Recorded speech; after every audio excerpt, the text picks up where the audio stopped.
At 11:40 p.m. on April 14, 1912, the lookouts ring the warning bell for a collision that seems unavoidable.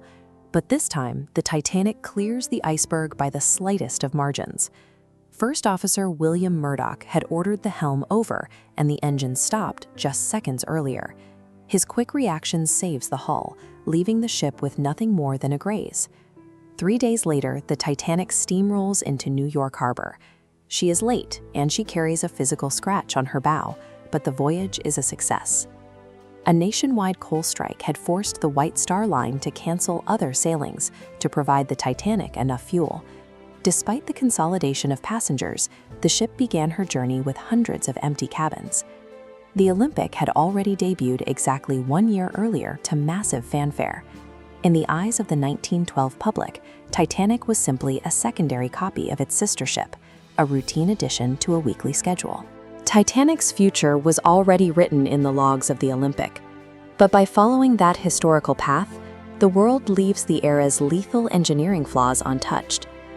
When World War I breaks out in 1914, the luxury of the Atlantic run ends. The Titanic is pulled from the civilian schedule and stripped of her fine furniture and timber paneling. She enters service as a troop transport. To disorient enemy submarine crews, she is repainted in dazzle camouflage, a series of chaotic, geometric patterns designed to hide the ship's true speed and heading. There was also the role of a hospital ship. Titanic could have spent the war painted stark white with large crosses on her hull, ferrying thousands of wounded soldiers away from the front lines. By the 1920s, the ship is an aging relic. She struggles to compete with newer, faster liners that reflect the changing styles of the Art Deco era. While she survives into the next decade, her continued existence means the flaws in her blueprints remain hidden from the global maritime community. Without the shock of a disaster, the International Ice Patrol is never established. Icebergs continue to drift into the world's busiest shipping lanes without any centralized tracking system.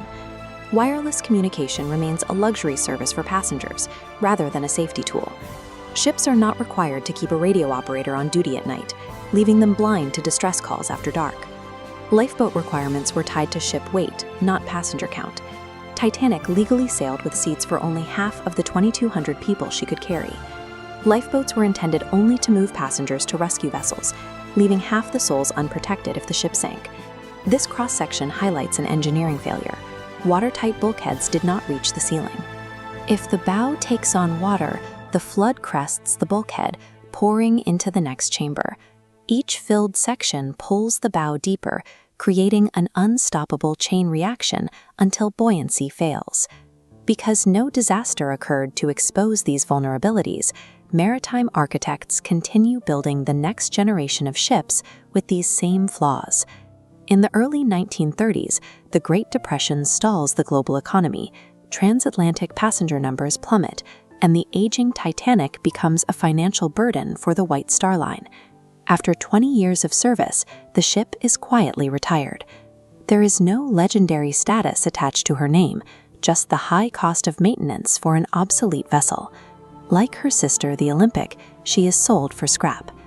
Workers in a breaker's yard dismantle her piece by piece, melting down the steel that would have otherwise spent a century on the ocean floor.